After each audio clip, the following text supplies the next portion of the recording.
Right. Today I want to talk about those moments where things go wrong. It might just be one thing, but it can send the whole day downhill. Right, we've all had those moments. And yesterday should have been one of those days for me.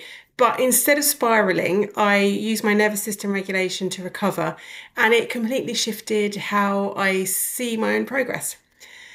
So, in this episode of Reflection of the Sacred Self, I would like you by the end of it to see how your nervous system regulation helps you bounce back from setbacks without losing your whole day. And I'll share a quick reset with you can use the next time something goes wrong. So, what happened yesterday? I talked about it a little bit in my video, but I got up in the morning and my son's away for the weekend, so it was like I had more time. So I thought, oh, I know, there's this video I've got, this training I've got on YouTube and stuff, and lots of it was really useful. But there was lots of stuff about your PC camera is not good enough, and you need, your phone one is just about good enough, and it's not for the quality of YouTube, and this is how you edit it, and you need to download this, you need to do this editing, and maybe add text on during while you're speaking, and the lighting needs to be right, and maybe you need a new mic, and all of those things were in it. Talking of which, I just had to grab mine, which was on the other side of the table, and I was filming on my phone because I thought, oh, I'll do that, and I'll try and hook my mic up to the phone. And I thought I'd got it working. Anyway, so I filmed my video. I wasn't 100% happy with it anyway, but I filmed it, and I could see it was quite good recording. Anyway, so I tried to upload it I tried to get it basically from my phone to my computer, and it just wasn't having any of it. It just wouldn't upload.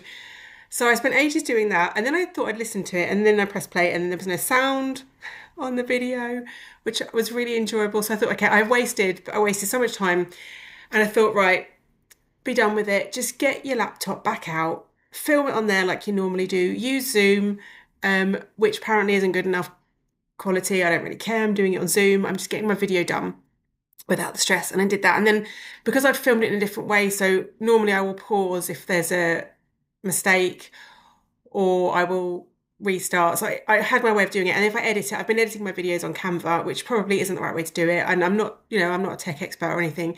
But anyway, so I tried this new software, and by the time I got my video uploaded, I was like, and it took me 3 hours. Normally it takes me about half an hour or so to do my video because I'm doing it off the cuff, and I don't worry about massive editing. And yes, it could be more professional, but it is what it is. And so I do that because then I can do my content. Anyway, so 3 hours afterwards, I could easily have let that spiral until my day is ruined now because I have just wasted 3 hours doing something that ended up being the same quality as if I'd done it. Well, probably not quite as good quality as if I'd done it for half an hour.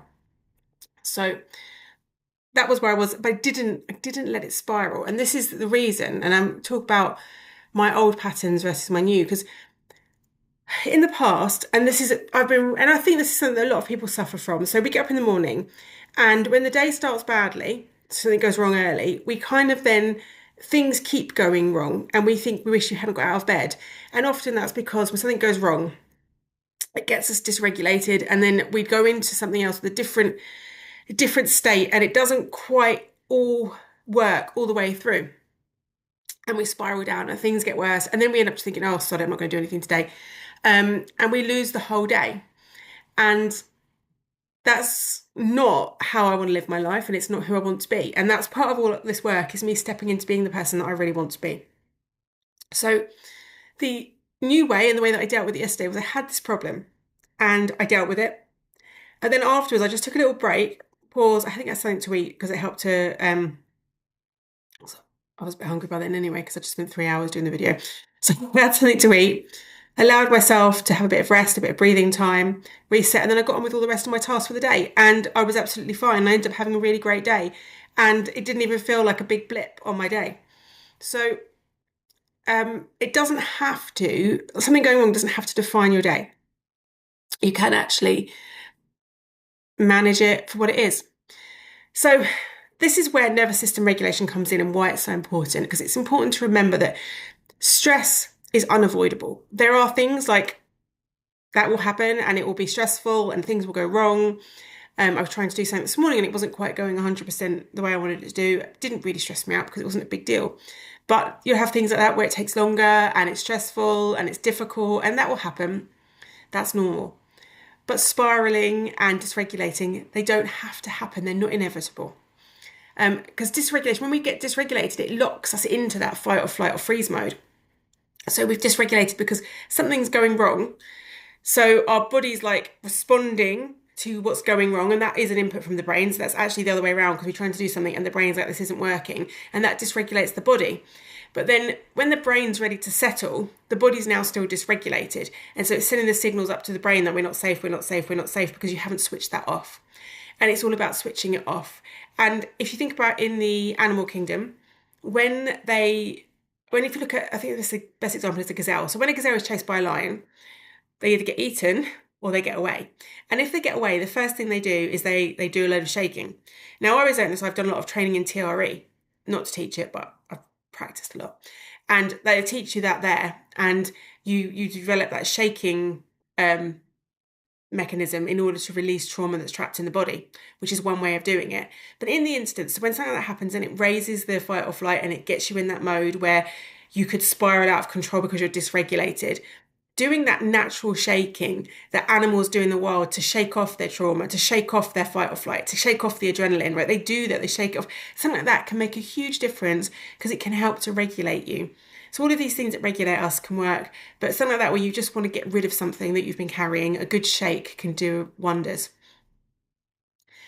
So that's a practice that I would give to you to try. So again, there is more than one practice. So we can do deep breathing, because we did a bit of deep breathing yesterday. That can help to center you, that can bring you back to where you are, and it can calm the nervous system very quickly. But personally for me, when it's something like that and it's like a big thing, shaking or movement, anything that moves the body, that can get rid of that charged energy, because you charge yourself up with this stress and with this anxiety and with this fight, and you feel like that, and then you just shake it out and then it's gone. And it's amazing how easy it is to discharge like that. And actually, if you go back and you look at children when they experience intense emotions, actually their natural instinct is to start shaking, because it's a natural biological way of releasing the adrenaline and the other things that have built up in our bodies. But we kind of train ourselves not to do it because we think we're going to look like nutters if we start shaking walking down the road. So we stop ourselves doing it.